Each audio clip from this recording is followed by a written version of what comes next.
We all go about our lives knowing that time will catch up to us, but it never ceases to surprise when we get the call that an aging loved one suddenly needs more help than they can afford. What can you do? What should you do? Let's learn one option right now. Welcome to the Just Dumb Enough podcast, a show that acknowledges no one is always an expert by dispelling misconceptions with real experts. I'm your host as always, Colton Petrie. My guest today is Mark Steven Porro.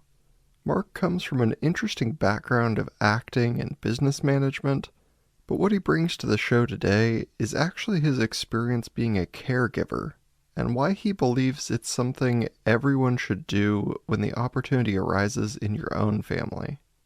His is both a fun and sad story about the many struggles of an aging loved one and the time he got to spend with his mother, even when she couldn't remember his name.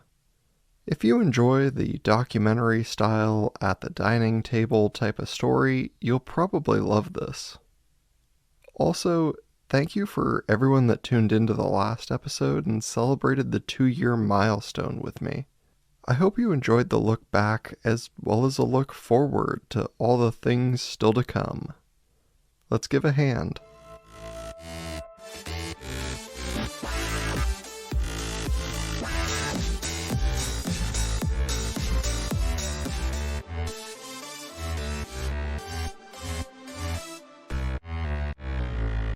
Welcome to the show, Mark Steven Porro. Thank you. I'm happy to be here. I guess my author name is Mark Steven Porro, and I grew up in New Jersey, exit 163 for those who know the Garden State Parkway, which is up north, about 20 miles outside of New York City. And then I went to college at the Ohio State University and got my Bachelor of Science degree in industrial design. And then I got the acting bug. When I was a child, my mother got us all interested in the arts, and we all of us performed at some level or another in the ballet. And I retired at 10 after being fired from the Nutcracker 2 years in a row. And I thought maybe that's a good sign and let me get out of that. But I think the performance bug got to me. So I gave up my design career pretty much and moved out to Los Angeles in 1984 and started studying like crazy. And my goal was to get on the Hill Street Blues series, which was one of the best shows at the time. And I wanted to be known as a good actor. So I studied hard, and I actually got on Hill Street Blues as the assistant DA just for one episode. But it was an incredible experience focusing on something and achieving it. Congratulations. I mean, that's really cool, especially to set a goal like that for a very specific show and then be like, this is where I want to aim and actually get there. It was fun. And actually, my design career helped me get that because I made a lot of good contacts in Hollywood through design. There were a lot of people, and especially in the power positions, a lot of those are the casting directors. And I got to know them, and some of them needed logos and stationery and things like that. And I ended up doing the national logo for the Casting Society of America. So I met all the movers and shakers in Hollywood early on. And so I met the people from Hill Street Blues through that, and then audition. Of course, you had to be good. But the introduction certainly came through my design. So that was pretty cool. And then I gave up all that when my mother needed rescuing back in New Jersey. So I moved back to New Jersey, which is those adventures are the focus of my book, A Cup of Tea on the Commode. And my mother was literally on her deathbed. My older brother called and said that he put mom to bed. She just shut down. Was non-responsive. And he said the doctor cut off all food and medication and liquids and said call hospice. So hospice came, and we were on death watch. So I flew in as soon as I could, and we contacted the Catholic Church, and they delivered the last rites, and we just kind of waited. But I started looking around the environment. This was the house that we grew up in. And at this point, it was in our family for over 6 decades. And we hired some people at this point, probably 3.5 years ago, who were supposed to oversee the house, the chores, cook for my mom, keep her company. They didn't do any personal hygiene, but when my mother needed help with that, we hired a nurse's assistant to help with that. But none of them were really qualified to do this. And the people that lived in the house kind of took over and made this house their home. And all our family heirlooms and my mom's possessions were all sequestered in her bedroom, crammed in there. So she was really, I guess, kind of a prisoner in her own home. So she needed rescuing. And she responded to touch. And I think she knew we were there. She didn't speak any words. She opened her eyes occasionally, but only looked at in the corner of the room, the same spot every time she opened her eyes, but wouldn't say anything. And we thought, well, maybe she's seeing something, whether my dad, who passed at that point, I think 14 years earlier. And after a few weeks, she snapped out of it. And I think it's because she was surrounded by love. And once she snapped out of it, I was really kind of guilt-ridden and said, this woman deserves better. So I put into motion the move from LA back into my childhood home and to fill her last years with love, laughter, and joy. And that's what I did. And that's a very big decision, no matter, where you are in life, to just say, like, I'm going to give up the entire way that I'm living, much less to say, like, I'm going to come back here to take care of someone. Like, those are big decisions. Yeah, I was I called it the carefree bachelor. I had no girlfriend at the time, no children. And I had my business. At that point, I had a snack food business that my brother and I started to honor my father and his invention, which was this half popcorn snack. And so I built a factory in LA. So I was able to fly back and forth every couple of months to make it up. At that point, our business, we went nationwide for a while. We were on the Rachel Ray show as a snack of the day. And we were a big thing in the early 2000s, riding the organic. And there was we had soy nuts in the product. It was mostly popcorn. But my father added soy nuts when we were kids because he wanted to get some protein and keep us healthier and away from junk food.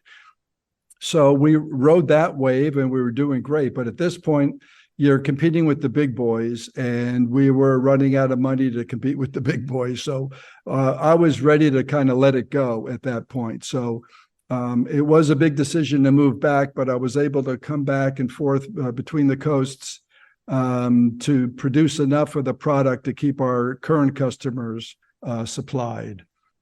But yeah, I guess a big decision. A lot of people say it was a big deal. For me, it was just the right thing to do.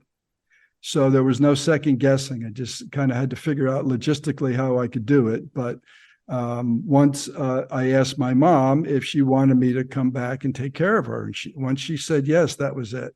And then I have 5 siblings, and they all put their trust and faith in me also. And yeah, so I became a first-time parent to a 89-year-old grumpy lady, stubborn, funny, but she could be a tough cookie at times. So I had to learn a whole new role and learn about parenting and unconditional love. And I had to cook meals every day. I had to change diapers, and my goal was to make her laugh at least once every day. And she made me laugh quite often too, so that helped. The sense of humor is huge in that predicament. And I mean, it's kind of an interesting dynamic shift, right? Because you're used to our parents generally taking care of us, right. And then you're like, well, let's flip this whole thing on script. Now I'm in charge. Yeah. And I did early on. I did say at one point, I said, do you trust me? And she said, yes. And I said, you understand I will do everything in my power to keep you healthy, happy, and safe. And she nodded. And I said, that means I'm in charge. And her expression completely changed. And I said, that means you must obey me now. And she puckered up for a kiss. And I wasn't sure if that was a surrender or wishing me luck.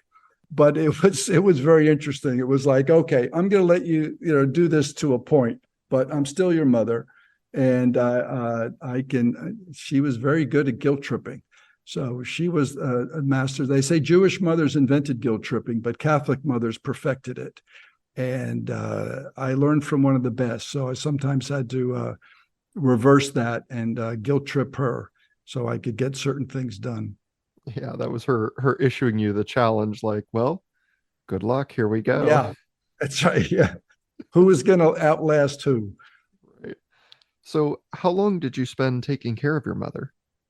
The book chronicles, it was basically a 3.5 year journey. I didn't live with her right away. She did this, we called it the death thing in February of 2011.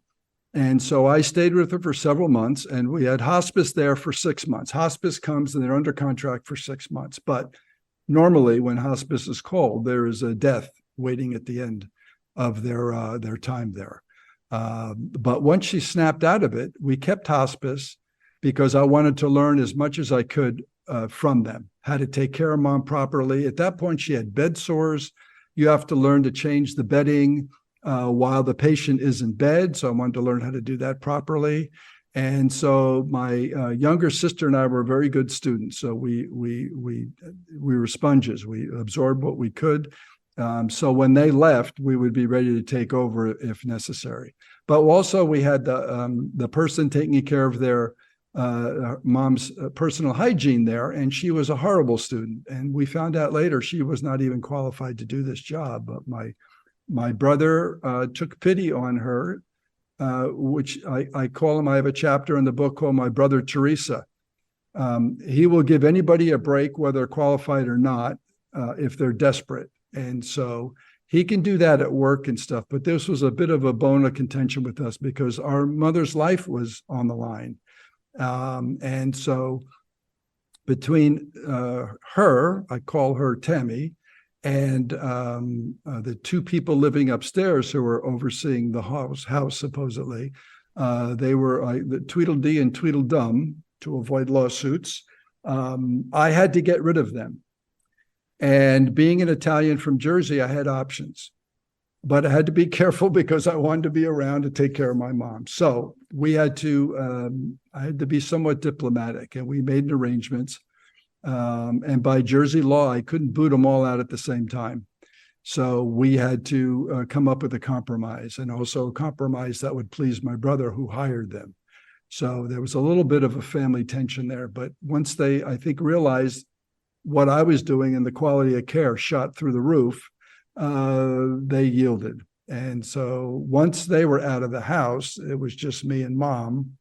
And I would say it was great. I had a very unique relationship with both parents.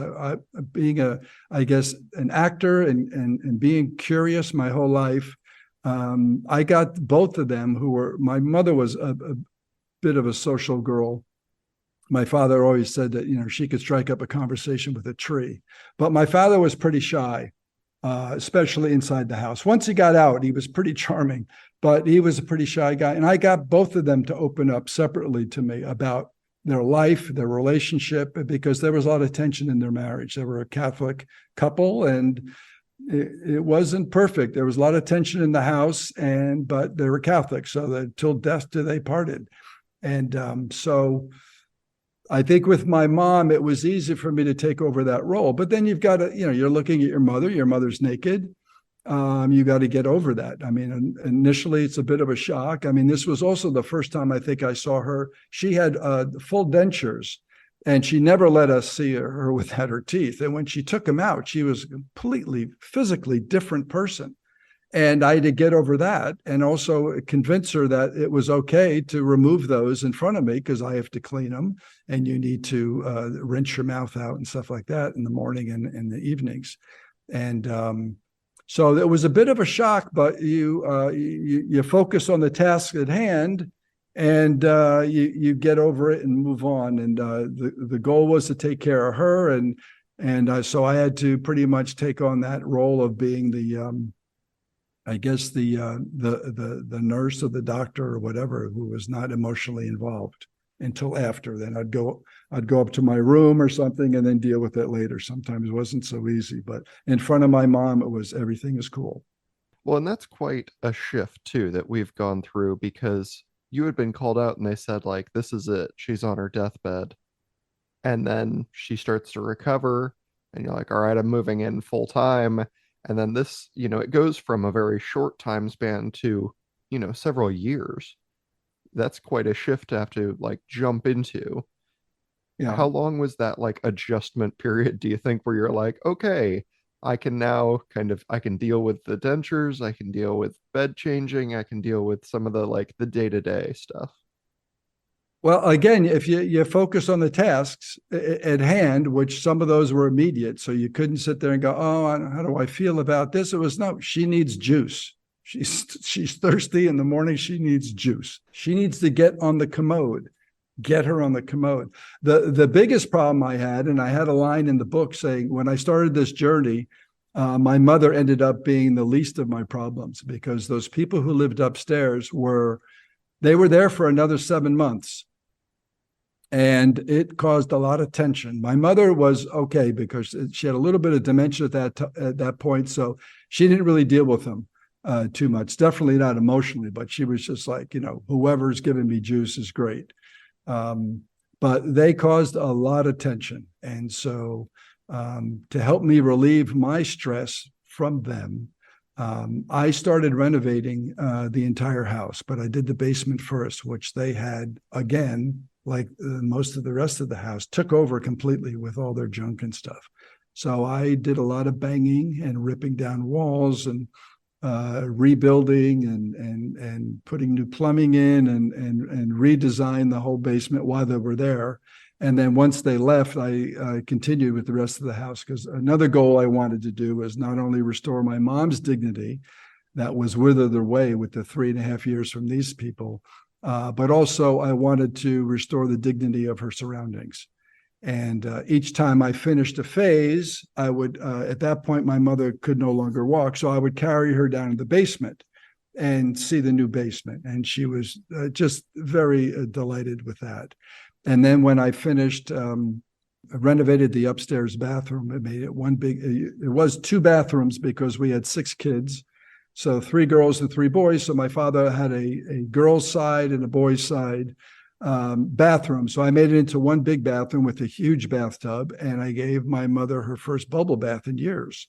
And though she passed out in the tub, she looked very happy, and I took pictures. Then she passed out, and I said, "Great. I tried to do a good thing, and I killed my mom, but at least she smelled good." Yeah. So I took her out of the tub and I called the nurse and said, "What's going on here?" And she said, "You probably left her in the hot water too long and her blood pressure just went down." So I stayed with her, and 30 minutes later, she woke up. She had no memory of passing out, but she did remember the good bathroom. So it was a win-win. Yeah. And I guess that's something that is probably very, frightening. Like there's a dichotomy there where you're like, oh, I am definitely like, I am the caregiver for my mother. But also when there is an abrupt medical emergency, you're like, oh no, I'm not specialized for this. Now But what I do I played a do? doctor on TV. So I assumed the role. Yeah, yeah. I was. I think I would have gotten a lot of flack from my brothers and sisters if Mom did not recover from that bathtub scene. That would have been really bad. I Yeah. would have to make up a really good story. Yeah, that would be very hard. And I mean, did you have, I know, like you said, you're working on the project of renovating this house, you're taking care of your mother, you're dealing with these horrible tenants that are just in the house, making it their own. Did you have much help during this period of time? I know you had kind of said like your siblings trusted you to take over. Did they come around often, or was it kind of just you and her? It was pretty much us, me and mom. My brother, Michael, who was he lived close by. So he would come on Tuesday evenings. He would make dinner, and to keep in practice in case I needed help, he would do the night changing and getting mom ready for bed.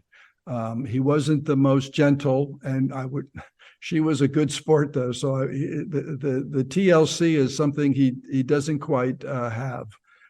So I would watch that and kind of cringe, and then because he'd roll my mom over like she was a log and not his mother. So that was a little difficult, and I hope he'll forgive me if I'm exposing that. But some of that I think is in the book.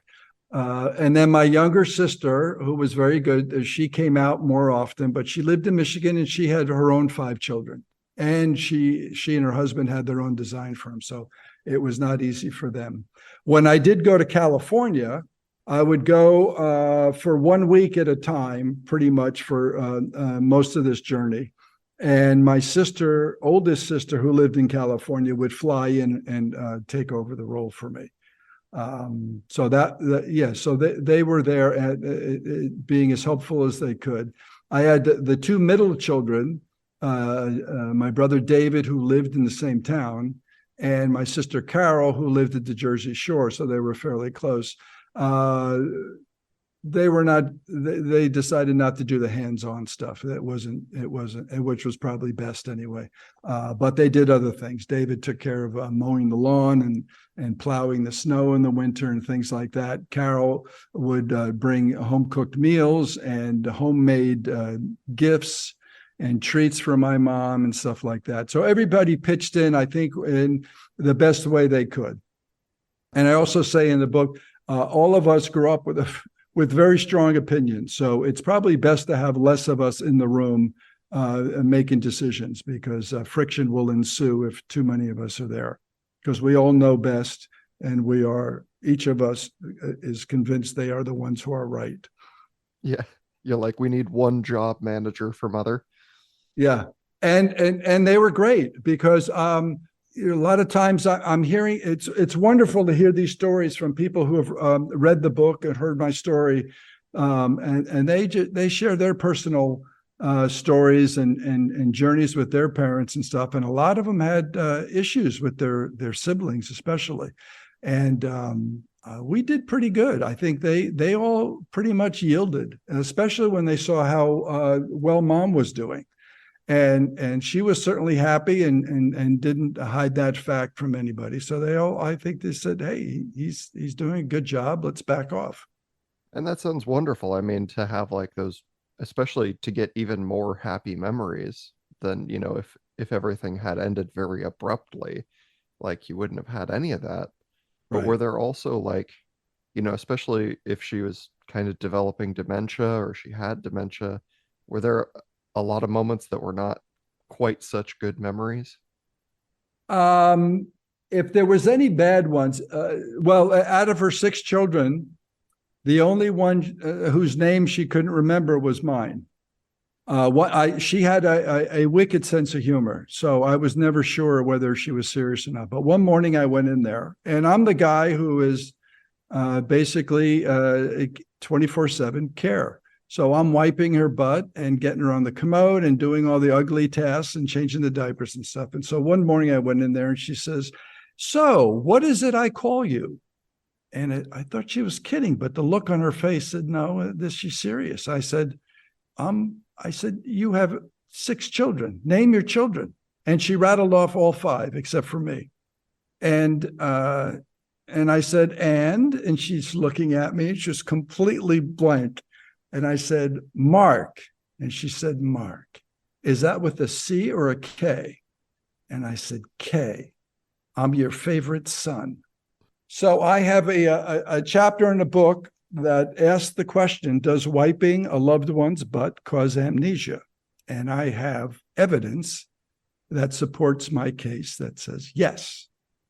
You'll have to read the chapter. But what I did after that was I printed out my name, M-A-R-K, in big block letters and taped it to the ceiling, because she'd be lying in bed most times I came into the room, she'd be lying looking up at the ceiling or out her bedroom window.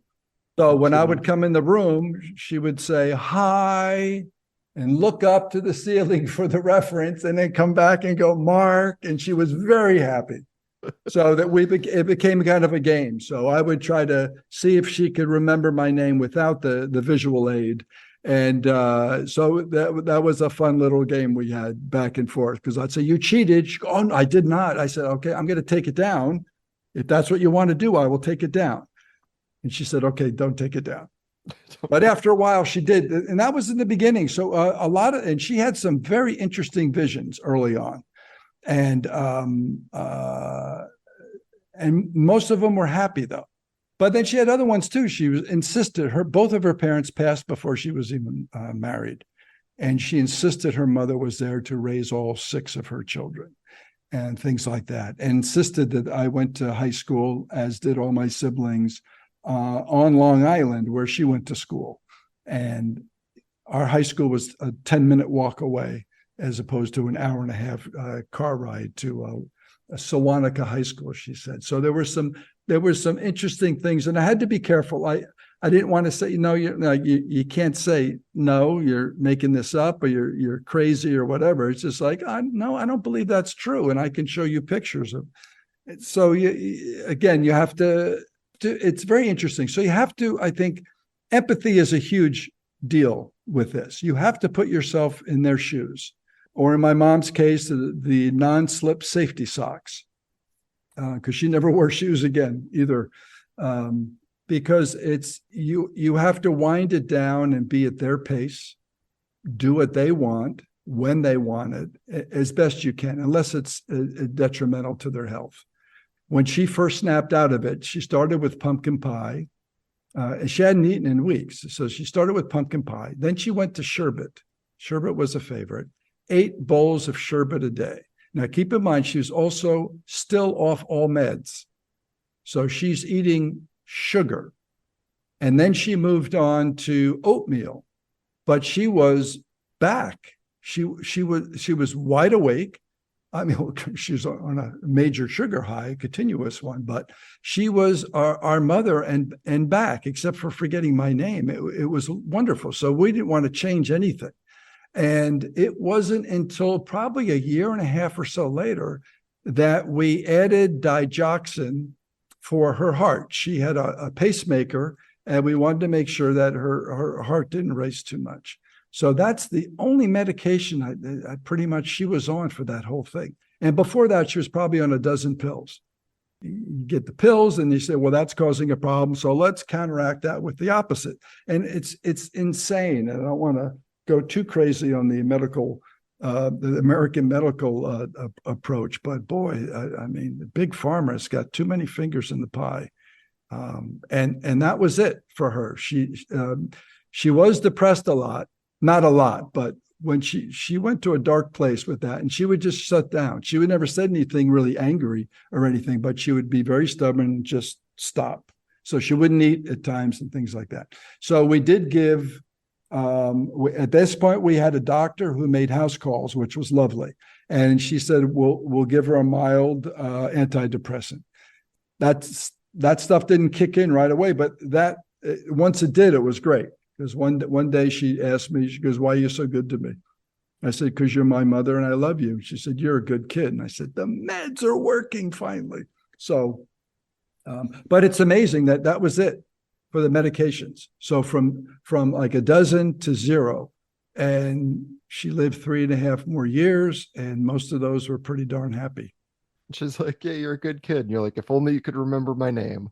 Yeah, I should have asked. Oh, I didn't want to blow it. So. Yeah. Well, and it's funny. I would have had to have gotten to a point where I'm like, all right, look, Mom, I got another 30 years ahead of me. I need to know just once if you're joking, because I don't know if I can do 30 years of a guessing game. Like, was she messing with me? Yeah. I've got, I have 2 parents.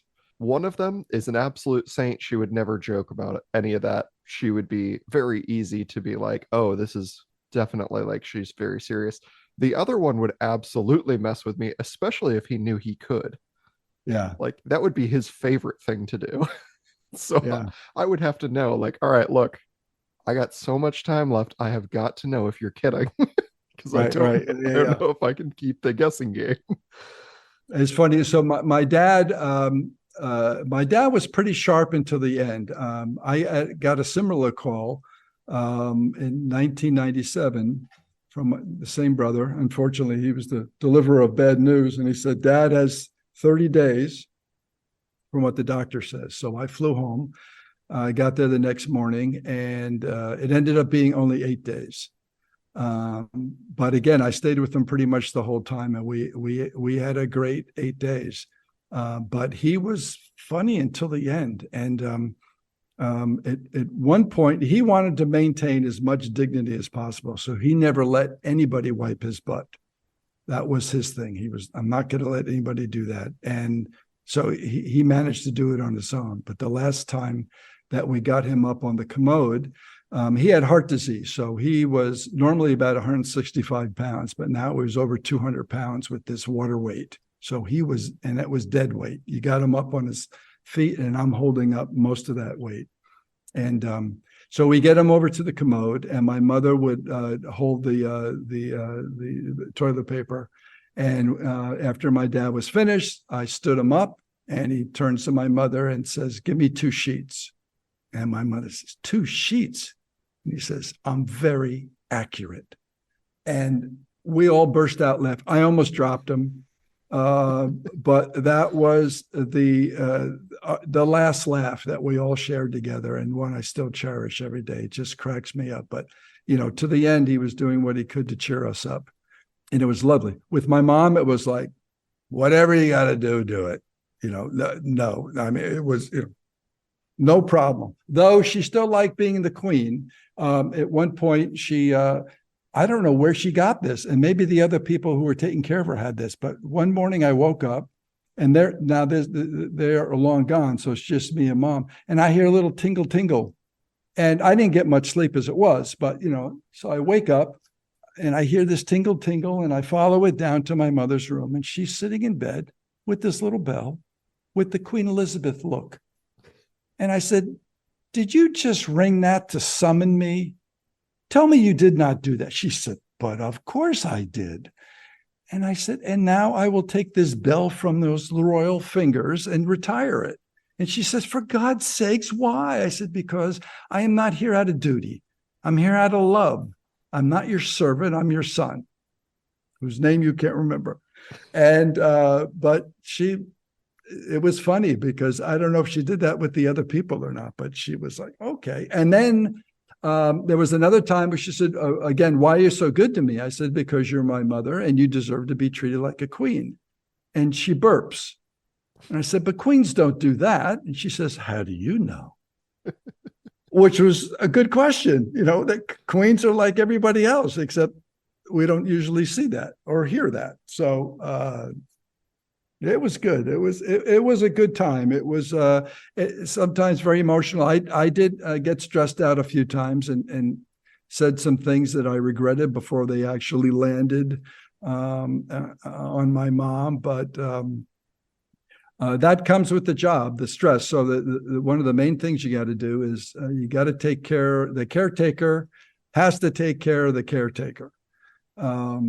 There's a reason in the airplane emergencies they say put your mask on first, because if you don't take care of that stress, you're not doing anybody. You're certainly not doing yourself any good, but you're not going to be taking care of your patient the way you should. So that was a tough lesson for me, because once those people were gone, I figured, I can handle this. It's no big deal, and it creeps up on you, and it got to a point where my mother almost outlived me. I had a medical issue where I had to go in over 3 months, I had to go for 3 emergency surgeries. And the first one, they said, because I had this diverticulitis, which again, you're a guy, I have this thing. It felt like somebody shot me in the stomach.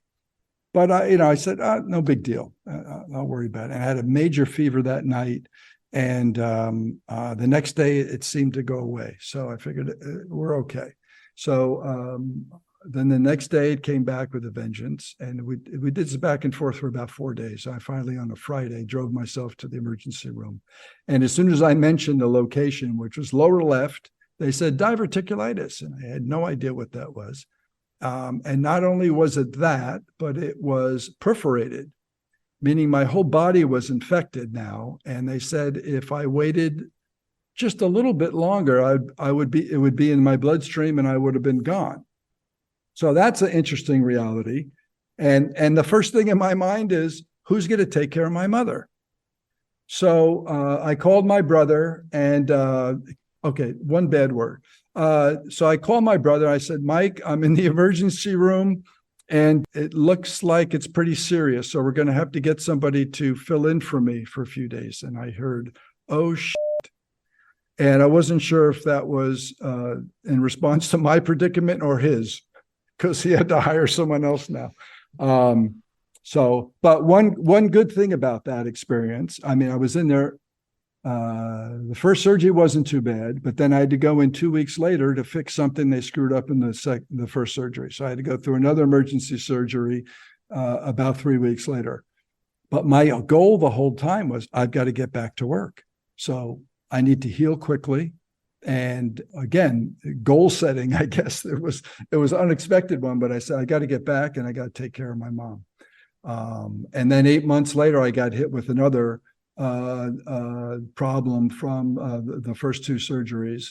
And after that, we had to hire someone full-time to do the heavy duty work. I was still there, more of a supervisor position at that point. And then on Sundays, I took care of filled in again on everything, because we had a lady who came in who was great, just absolutely fantastic. On Sundays, she took off. So I filled in completely on Sundays and managed to do whatever we needed to do until my mom really started shutting down after like close to 3.5 years. And then I took over completely for that one, because I was not going to let my mother go without me being there. So yeah, caretakers need to take care of themselves. Yeah. I learned that the hard way. I imagine you're going through this, like you said, it had given you like a purpose where you're driving forward, always thinking about like, I gotta take care of mom. Do you think that made it harder on you when the end did finally come, or do you think it was a little easier because you're like, I got to have all of this time that I never thought I would have, and I got to see, a whole different side of her? Do you think it was easier, or do you think it was harder? Wow, that's a good question. I get again. I think in the moment, well, I think because of my acting experience, I always tried to observe from a distance, as well as take care of the things you need to take care of right away. But I always observe from a distance. I was taking notes, photographs, videos, all kinds of stuff, because I knew I was going to document this somehow for the family to know our journey, because a lot of them were not here for all those intimate moments and stuff. And I wanted to share those because we had so many lovely ones. And so I didn't let it all sink in until after the funeral. I was with her, I guess 5 days, barely slept. Again, this was a serious death wash now. So I'm holding her hand. A nephew of mine came for 2 nights and held her opposite hand. And then my brother came another night and he held her hand. And I just, when she opens her eyes, which was rare at that point, I wanted to make sure she saw a smiling face and knew that we were here. She's going to be surrounded by love. So that was the main thing. I was certainly dead tired, but I didn't let the emotions get the best of me until I think after. Then after was tough. And then it took me several years before I could write the book, because even now when I'm reading parts, I'm not shy from tears. So I still will break down on certain moments, some that aren't even that sad, but I just knew how special it was, and it really gets to me. But that's a good question. I'm not sure what the answer is, but I set a goal. I said, this is what I'm going to do. I'm going to be with her. I was with my dad when he took his last breath, along with one of my sisters. And then When mom was ready to go, I was there, and then my other sister was with me on that. So that was very important. And she was able to, as my dad did, they have like a last wish or a last meal or something. So for my dad, it was hot chocolate. So we gave him hot chocolate, and he had a couple of sips before he passed out again. And then with my mom, it was coffee ice cream. So back to the sugar. And she took a couple of spoonfuls, but that's what she wanted, and that's what she got. And her last words, I couldn't hear them, but she mouthed, "I love you." She opened her eyes and looked at me and said that. So that was lovely, because it's very important to know that she knew I was there. So that certainly made it easier. Yeah. So I would say selfishly, that made it easier for me, because I wanted to make sure she knew. Yeah, of course. And then, like you said, obviously you needed time for yourself, but you chose to write this book. Was there a reasoning behind it? Did it help you, share it with your family, or, what drove you to write? Well, I'm a writer. So when I was in Hollywood, I used to do stand-up. So I wrote jokes, I wrote improv, settings, scenes, and then screenplays. I had a greeting card line for a while and stuff like that. So I think I always had some writing, which was surprising, because I can't remember a book I read in high school. So Hollywood got me to write. And part of that was, I have to say this, Bobby Hoffman was a casting director in Hollywood who cast Happy Days, Laverne and Shirley, and some of the soap operas also. And I took a class with him, which was basically an audition type class. And he said in the first class, it was like it's a 6 or 8 week course. He said, you will write a scene and you will cast it. You won't be in it. You will cast it and know what it's like to be a casting director. And they will perform it. And I freaked out. I did some dabbling before that, but not a serious scene. And it was, and not that the scene was serious, but serious writing, and it freaked me out. But I got so jazzed by that. And then I took another course with him, who he gave to me free because he liked the energy I added to the class, which was lovely. So I got to write a couple of scenes, and I cast it, and the actors did an amazing job with it. And I said, this is very cool. So I got into that. So, but while I was doing this, I had some friends who heard that I was home taking care of my mom. And one of them called me a hero for doing this, which I said, no, I'm just doing what I think is right. So to me, it's not a big deal. It's honor your mother and father. What better way to do that? But I thought, wow, if this is resonating with her. And there was another friend of mine who was very close to our family. She was my older brother's girlfriend for 4 years. And I hadn't realized how close she was to the family. She and I were in the same class. David was 2.5 years older.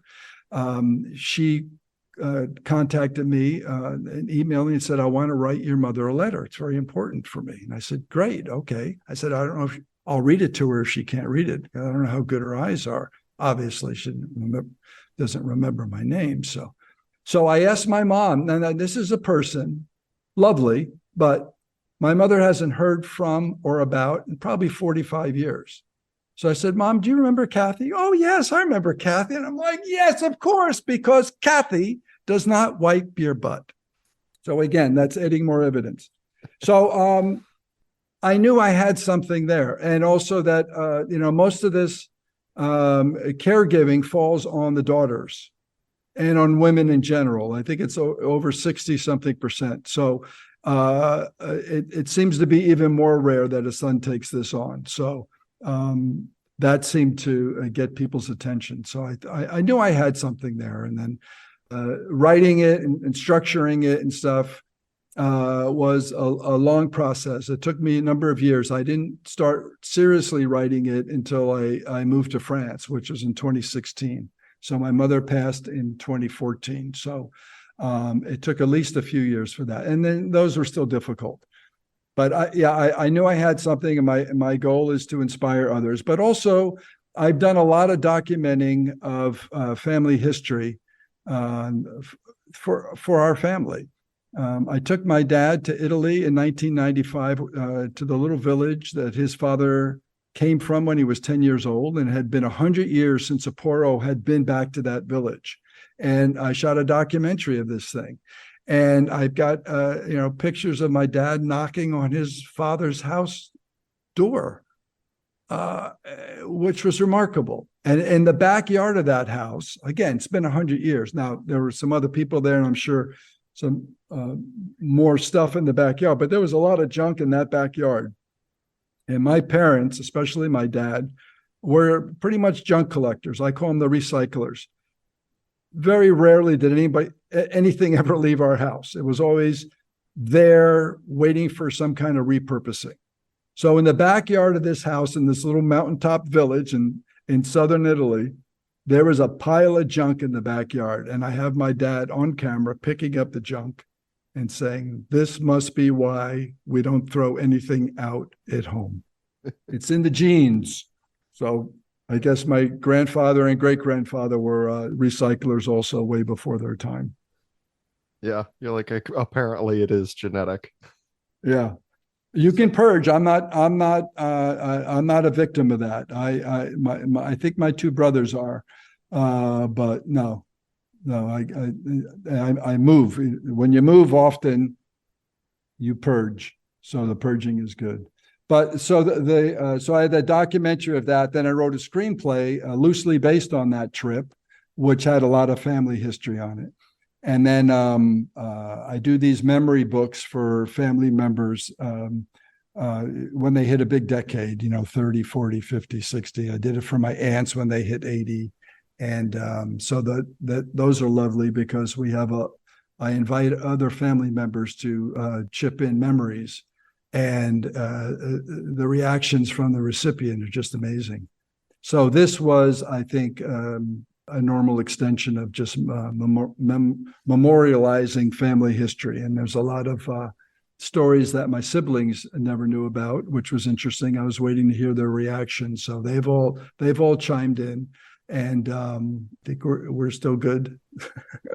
I was worried about something because one review said he's brutally honest, but I made sure, because both of my parents were pretty funny people, and I inherited some of those genes, that there's a lot of laughs in there too. There's a lot of fun stories, and growing up in that house was lovely. And there's a lot of people from my hometown in New Jersey that I found out about this book who are reading it, and they sharing stories about our house and my parents and our hometown and stuff like that. And it's just been lovely.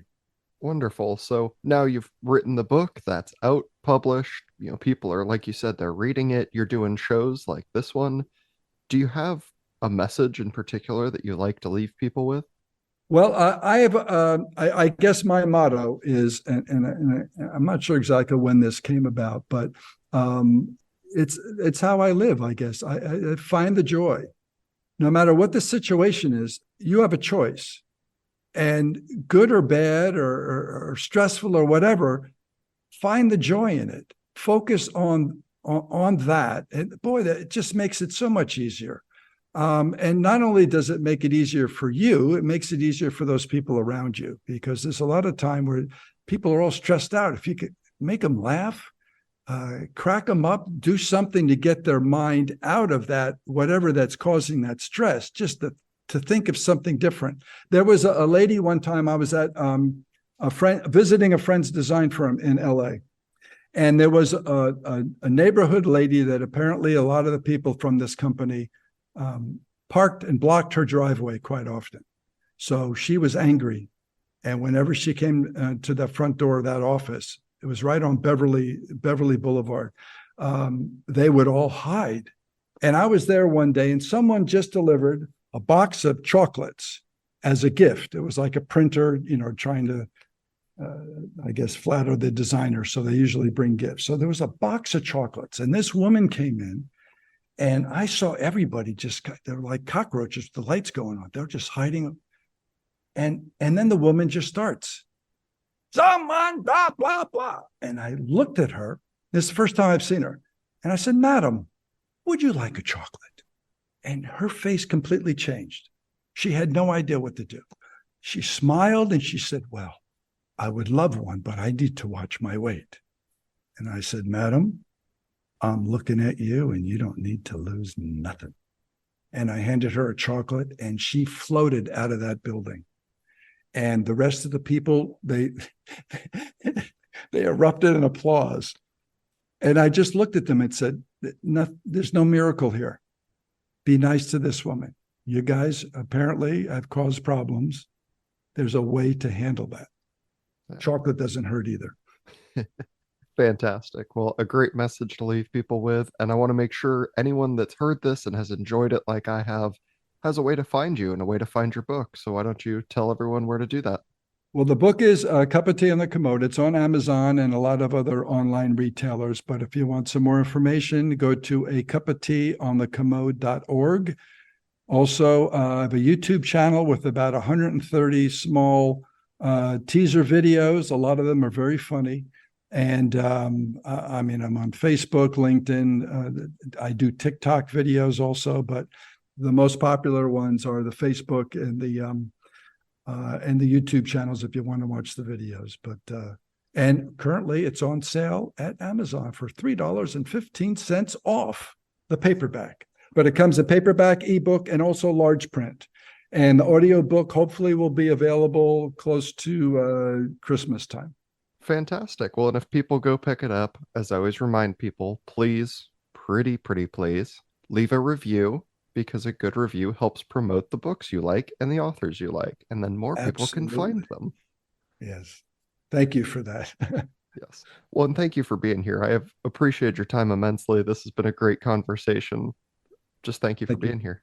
Well, it's an honor to do this and to meet you and to share my story and introduce my mom and my dad to a new audience, because they were a kick. So enjoy. I hope you did enjoy that. It was a very different style than we usually do for the show, but I like to shake things up sometimes so you all don't get totally bored of me. We're now into October, and here's the rankings so far. Number 1, the United States, led by Washington, Arizona, and Pennsylvania. An odd 3 states to be in the lead, but I like it.